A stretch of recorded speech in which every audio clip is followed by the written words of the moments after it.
오늘도 뜨거운 이슈 시원하게 풀어보겠습니다. 킹스맨 김수민 평론가 나오셨습니다. 안녕하십니까? 네, 반갑습니다. 자, 민주당 얘기입니다. 전당대회 돈봉투 의혹 연일 파장을 일으키고 있는데요. 어제 이재명 더불어민주당 대표가 직접 진화에 나섰습니다. 최고위원회에서 입장을 밝혔습니다. 네, 최고위원회가 공개적으로 시작하기에 앞서서 네. 일단 국민 사과의 입장을 이 대표가 밝혔습니다. 최근 우리 당의 지난 전당대회와 관련해서 불미스러운 의혹 보도가 이어지고 있다라고 하면서 저희 민주당은 이번 사안을 엄중하게 인식하고 있다.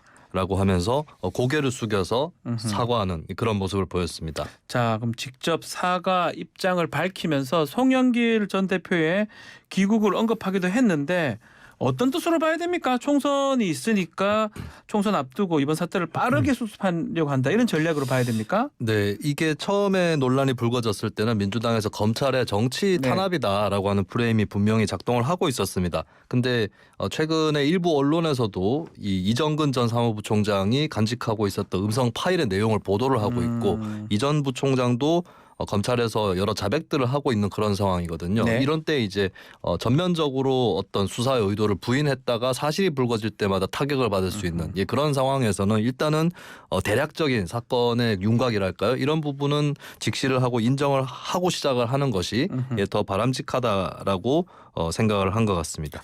자, 지금 뭐 결국 이 사과 이후에 언론 보도에 의하면 송 전 대표와 이 대표가 통화했다는 사실이 지금 공개가 됐는데 결국은 송 전 대표 역시 입장을 밝힐 걸로 보입니다. 귀국 여부가 가장 관심일 것 같아요. 네, 이재명 대표가 송영길 전 대표에게 전화를 했다. 네, 전화를 해서 통화를 했고 귀국을 해달라 뭐 이런 요청을 했다고 전해졌고요. 또 당에서도 일단 송 전 대표가 들어오는 것이 현재로서는 가장 필요한 대책이다. 라고 하는 입장들을 내비쳤습니다. 송 전 대표 입장은 일단 프랑스 파리에 현재 체류 중인데 송 전 대표도 이 대표하고 통화를 했다라고 하는 사실에 대해서 밝혔고요. 네. 그리고 오늘 아침에 전해진 소식으로는 조만간 기자회견을 할 것이다. 근데 프랑스 체류 중에 기자회견을 하는 것이고 귀국 문제에 대해서는 아직까지 확답이 나오진 않았습니다. 아마 기자회견을 열게 되면 거기서 귀국에 대한 입장 이런 것들을 밝힐 가능성이 높아 보입니다. 자, 결과적으로 보면 이 대표 자체 진상조사는 보류하고 이 돈봉투 관련해서 검찰한테 수사를 맡기겠다. 공정하게 좀 해달라라고 요청한 걸로 봐야 되는데 이 대표의 이 사태 수습 대응 어떤 결과를 가져올까요? 네, 일단 당초에는 민주당에서 자체 진상조사를 해보자라고 하는 그런 기류도 있었는데요. 근데 검찰에서 수사하는 걸 쫓아가기가 어렵다. 먼저 진상을 파악하는 것은 현실적으로 한계가 있다라는 판단 하에서 일단은 검찰 수사를 지켜보고 거기에 걸맞는 대응을 하겠다라고 민주당에서 가닥을 잡았다라고 볼 수 있겠습니다. 일단 뭐 자체 진상조사가 검찰 수사를 따라잡지 못할 수 있다라고 하는 것은 맞을 수 있는 그런 진단이 되겠고요. 다만 중요한 부분은 검찰 수사 결과가 흘러나온다거나 또 언론이 보도를 한다거나 이런 경우에 이제 어떻게 대응할 거냐. 그러면 이제 자체 진상조사까지는 아니더라도 어떤 대책 기구라든지 이런 것들은 필요 없는가 이런 것들은 이제 앞으로 민주당이 남아 있는 숙제라고 볼 수 있습니다. 자, 뭐 하나하나 계속 나오고 있는데 지금 검찰이 이재명 대표의 핵심 측근 이른바 7인의 멤버 가운데도 이 봉투 받은 의원이 있다. 이런 진술을 확보했다라는 거거든요. 뭐 이런 내용들이 계속 나올 거 아닙니까? 네, 그러니까 의원 누구 뭐 이름이 거론되고 있다라고 하는 것, 특히 이정근 전 부총장의 음성 파일에서 뭐 거론이 됐다 이런 사실들은 이제 계속 보도도 되고 있고 뭐 익명, 이니셜로 뭐 어떤 의원들이 포함되었다. 네. 리스트에 포함되고 있다라고 하는 뭐 10명 내지 20명 뭐 이런 얘기도 있는데 어쨌든 정확한 인원이라든지 이런 부분은 알 수 없지만 검찰에서는 이들 의원들을 줄 소환할 가능성이 상당히 높아 보이고 그다음에 이들 의원의 또 면면이 어떻게 될 것이냐. 네. 뭐 친명계라든지 이쪽은 또 누가 있을 것이냐. 이런 부분들이 또 관심을 모으고 있습니다. 자, 장인상으로 귀국했던 이낙연 전 대표 오늘 출국한다고 하거든요. 이 최근에 이 전 대표가 민주당 행보에 대해서 답답함을 좀 토로한 것으로 알려졌습니다. 네, 이 전 대표가 지난 13일에 몇몇 의원들과 만찬을 같이 했다라고 하는데요. 서른 의원, 윤영찬 의원, 이계호 의원, 김영배 의원, 오영환 의원 한 10여 명 정도 만찬을 한 그런 자리였는데 이 자리에서 물론 그 장인상에 방문했던 의원들한테 와주셔서 감사하다 이런 인사를 하기 위한 것이 주 목적일 수 있겠지만 근데 정치인들 간의 식사 자리고 또 그렇죠. 당에 대한 얘기가 안 나올 수는 없었을 겁니다. 근데 여기서 전해진 바로는 돈봉투 의혹을 두고 회초리를 들 사람이 필요한데 아무도 없어서 답답하다. 이렇게 이낙연 전 대표가 얘기한 것으로 전해졌습니다. 그나저나 지금 이정근 전 사무부총장이 서초갑에 나온 적이 있었는데 당시 후원회장이 또 이낙연 전 총리였네요. 네. 이것도 좀 이상하네요.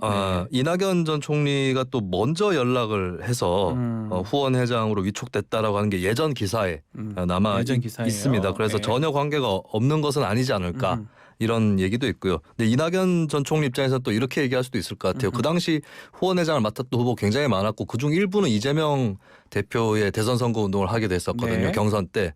그렇게 따지면은 제가 민주당 대표가 되었을 겁니다. 뭐 이렇게 토로할 수도 있을 것 같기는 합니다만. 그렇죠.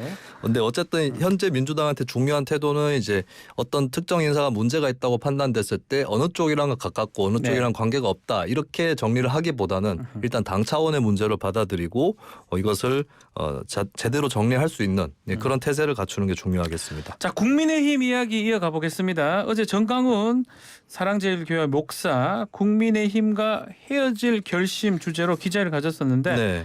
막상 뚜껑을 열어보니까 헤어지는 게 아니고 결별이 아니고 결합선언으로 들리는데요. 네, 여기서 끝내지 않겠다라고 하는 그런 의외의 반전 기자회견이 되었습니다. 국민의힘은 대안이 없는 존재다라는 발언도 했고요. 국민의힘에 대해서 신랄하게 비난을 하면서도 공산화를 막아냈다. 뭐 이런 평가를 하기도 했습니다. 그래서 일종의 뭐 비판적 지지랄까요? 그런 입장을 거꾸로 피력을 했다. 결별이 아닌 결합을 선언했다. 이렇게 평가를 할 수 있겠습니다. 자, 정강훈 목사 발언을 직접 한번 들어보겠습니다. 공천권을 국민에게 돌려주십시오. 이걸 수용하면 제가 새로운 정당 창당을 잠시 보류하겠습니다. 결별은 뭐냐면 우린 신당 창당입니다. 이렇게 선포를 했더니 국민의힘 정당 쪽에서 많은 분들이 아니 왜 홍준표하고 몇 사람 때문에 목사님 왜 우리를 버리고 가려고 합니까? 그렇다면 내가 독자 정당 창당을 내가 한두 줄 미루고 창당을 하든지 안 하든지 당신들의 버장머리를 내가 반드시 고쳐줘야 되기 때문에. 자, 기자회견 전만 해도 국민의힘하고 결별을 네. 선언하겠다고 했는데 입장이 왜 바뀐 겁니까? 일단 방금 들려드렸던 음성에 따르면 그러니까 국민의힘 당원들 중에 몇 명인지는 구체적으로 알 수는 없지만 정광훈 목사의 소개로 입당을 했다거나 추천으로 들어갔다. 네. 이런 무더기 입당 원서도 예전에 발견되지 않았었습니까? 그렇죠. 근데 그 사람들 입장에서 아니 이렇게 전 목사님이 나가버리시면 우리는 어떡하느냐. 그 홍준표하고 몇 사람 때문에 그렇게 나가면 안 된다. 뭐 이렇게 얘기를 했다고 하는 것이고 뭐 그랬을 가능성이 뭐 충분히 있습니다. 네. 근데 또 그 밖에 또 다른 가능성을 보자면 일단은 상식적으로 큰 당에 있다가 독자적으로 노선을 만들어서 나갈 때는 굉장히 고생을 하기 마련인 그렇죠, 거거든요. 힘들죠. 예. 그러면 당장에 정광훈 목사가 신당 창당을 선언해버리면 강을 건너버리는 그다음부터 계속해서 독자 노선을 개척해야 되는 부담을 지게 되는 것이기 때문에 네. 일단은 그걸 좀 보류하고 더 지켜보는 노선으로 일단 그렇게 가닥을 잡은 게 아닌가 추정이 됩니다. 들어보면 결국은 공천권을 국민에게 돌려주면 신당 창당을 잠시 보류하겠다. 네. 근데 이게 사실 이게 국민의힘한테 제안하는 것보다는 약간은 협박처럼 들리기도 해요. 네, 그 본인이 많은 사람들을 입당시켰고 네. 앞으로도 입당시킬 수 있다라고 하는 것을 암시하는 그런 제안으로 일단 들리는 것이고, 그리고 공천권을 폐지한다, 국회의원의 특권을 폐지한다라는 의미하고 비슷하기 때문에 그렇죠. 나름의 이제 본인이 생각했을 때는 개혁적인 노선이다. 이걸 갖고 국민의힘을 압박하겠다. 그리고 당원이 경선을 하게 되면 본인이 영향력을 행사해가지고 국민의힘의 어떤 주인이 될 수 있다라고 하는 그런 태도를 비쳤다라고 볼 수 있습니다. 자, 이 김기현 대표가 이게 항당무계하다 입장을 밝혔는데요. 그렇지만 징계하기 당원도 아니에요. 징계도 네. 어렵고 또 손절하기도 그렇고 당원들이 많기 때문에 또 추천된 당원들이 좀 난감할 것 같기도 하고요. 네, 일단 당원이 아닌 것으로 알려져 네. 있기 때문에 당원이 아닌 사람을 뭐 징계할 수 시킬 없잖아요. 수는 네. 없는 거잖아요. 그렇다면은 이제 두 가지의 미션이 있을 수 있는데 네. 첫 번째는 뭐 어떤 당원 당규에서 조항을 신설한다든지 해서 예를 들면 입당을 영원히 불허하겠다. 입당을 못하게 하겠다. 혹은 우리 당 내에서 정광훈 목사와 같이 움직이는 사람 해당 행위자로 간주하고 징계하겠다. 어허. 뭐 이런 조치, 강한 그 당헌 당규상의 조치를 할 수 있을 것이냐. 첫 번째 관건이고 두 번째는 정광훈 목사와 손절한다 만다를 넘어선 내용적인 분리. 그렇죠. 이것이 가능할 것이냐. 이게 국민의힘의 숙제인 것 같습니다.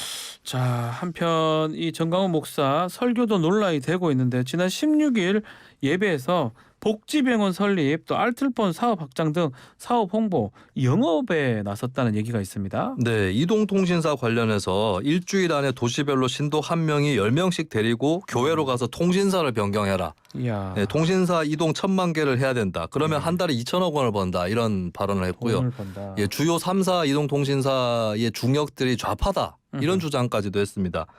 그리고 뭐 이제 국제금융자본 쪽에서 본인을 찾아와가지고 네. 얘기를 했는데 신용카드 발급에 성공하면 우리가 떼돈을 벌 수 있다 이런 취지의 발언을 하기도 했었고요. 그리고 복지병원을 또 설립하겠다. 네. 그런 발언까지 해가지고 이제 이런 영업을 통해서 하나님의 나라를 에덴 동산 이후 최고의 하나님의 나라를 대한민국에 만들겠다. 이런 좀 그런 발언까지도 했습니다. 이 복지병원 설립 계획 밝히면서 또 논란이 되는 발언을 했어요. 성상품화 발언도 있었다면서요. 네, 복지병원은 병실 5,000석을 갖춘 병원이다 이렇게 설명을 전 목사가 했는데요. 근데 이 설교를 하는 과정에서 기독교인이 마지막에 하늘나라 갈 때에 예쁜 간호사들 치마도 짧게 입히고 해서 성가대를 만들 것이다. 성가대를요. 네, 치마 이렇게 짧게 입고. 뭐 성폭력적인 발언이다라고 볼 수 있는 그런 대목입니다. 알겠습니다. 자, 국민의힘의 태영호 최고위원 발언도 논란이 되고 있는데, 자, 제주 4.3 김일성 개입설도 사실 문제가 됐지만 네, 또 지금 보니까 민주당을 겨냥해서 JMS 민주당이다라고 비난했습니다. 네, 그런데 이렇게 논란이 되자 삭제를 했는데 JMS 이 뭡니까 이거? 네. 일단 요즘에 보면은 그 인기 드라마를 소재로 해서 네. 상대 당을 풍자하는 오. 이런 현수막들도 많이 걸고 있죠. 예를 들어서 더글로리 가지고 예. 민주당 국민의힘이 서로 이제 비판하는 현수막을 걸기도 했는데 최근에 또 유행했던 드라마는 아니지만 다큐멘터리로 유행했던 그 소재가 JMS 아니었습니까? 이 예. JMS를 이제 민주당에 빗대려고 태영호 의원이 의도를 했던 것 같아요. 예. 예, 그러면서 JMS가 약자인데 뭐의 약자냐? 정크, 쓰레기, 머니, 돈, 섹스, 성. 아, 쓰레기, 돈, 성이 있는 민주당이다. 네, 그래서 그 JMS 민주당이라고 그렇게 게시물을 올렸는데 예. 근데 논란이 좀 뜨거워지고 하는 과정에서 일단은 삭제를 했습니다.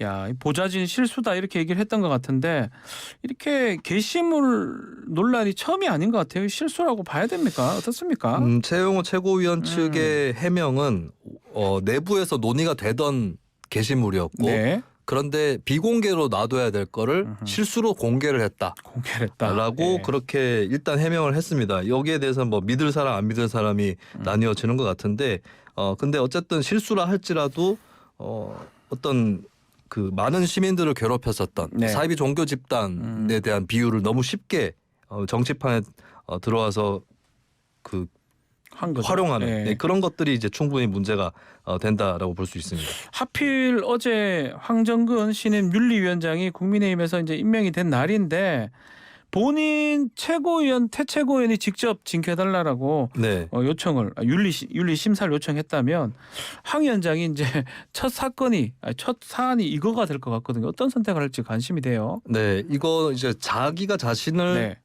이 윤리위원회에 회부하는 그런 절차를 일단 태영호 최고위원이 밟은 것인데 이야. 근데 그렇다고 해서 바로 징계 절차에 들어가는 거 아닙니다. 그 당원이 제소를 하거나 당무 감사위원장이 직권 회부를 하거나 네. 아니면 윤리위원장이 직권 회부를 해야 되는 거거든요. 근데 이 경우는 당무 감사위원장이 개입할 성질의 사안은 아니기 때문에 네. 윤리위원장이 결국 직권으로 결정을 해야 된다라고 하는 측면에서 신임 윤리위원장인 황정근 위원장 선택에 또 관심이 모아지고 있습니다. 자, 그렇다면 김재원 최고위원하고 같이 징계가 다뤄질 수도 있을 것 같아요.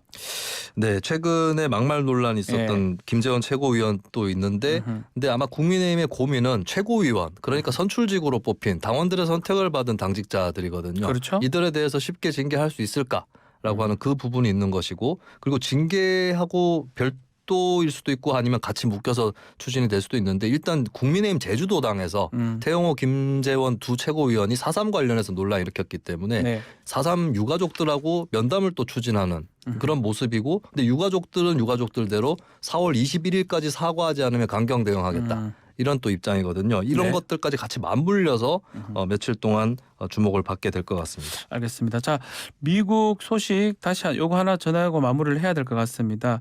IRA법, 인플레이션 간축법 그 세부 지침이 나왔는데 보조금을 지급하는 16개 전기차 대상 차종이 발표됐는데요.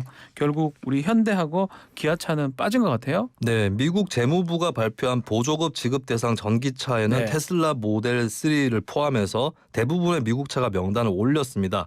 하지만 현대차와 그 기아차는 빠졌는데요. 아. 현대차 같은 경우는 엘라바마에서 조립을 하고 있습니다만 배터리가 중국산이에요. 배터리가 네. 중국 거다. 그래서 IRA의 법안에 따르면 배터리 기준까지 충족시켜야 된다라고 하는 현대차, 거고 예. 심지어는 미국에서 조립을 하는 닛산 등의 차들도 빠졌다고 합니다. 일본 차들도 많이 빠졌네요. 네, 예. 중국산 배터리를 쓰고 있기 중국산이라서, 때문에 예. 그래서 한국 차 입장에서는 미국에 진출을 한 이상 배터리까지도 북미산으로 교체를 해야 되는 그런 그 숙제가 주어진 것이고 실제로 현대차와 기아차가 배터리 교체도 현재 추진을 하고 있는 그런 상황입니다. 자, 윤석열 대통령 방미 다음 주로 지금 다가왔습니다. 순방 성과 특히 이 배터리법 필요한데 순방 성과 기대할 수 있을까요? 일단 IRA라든지 예. 이런 문제들 공급망에 관련된 예. 문제들 굉장히 급하기 때문에 여기에 좀 치중을 하는 경제 외교에서 성과를 거둬야 된다는 부담이 좀 커졌다고 볼 수 있겠고요. 네. 그리고 미국이 한편으로는 또 중국 압박이라든지 탈중국 문제에서 입장이 분명하지 않다는 네. 그런 지적도 한편으로는 또 있는 상황입니다. 이 상황에서 이제 미국에게 어떤 것을 받아내고 또 중국과의 마찰 이 부분을 어디까지 감수할 수 있을 것인지 분명하게 좀 가늠이 되는 그런 정상회담을 만들 필요가 있겠습니다. 알겠습니다. 자, 오늘 말씀 여기까지 듣겠습니다. 김수민 평론가 감사합니다. 고맙습니다. 1부 마치겠습니다.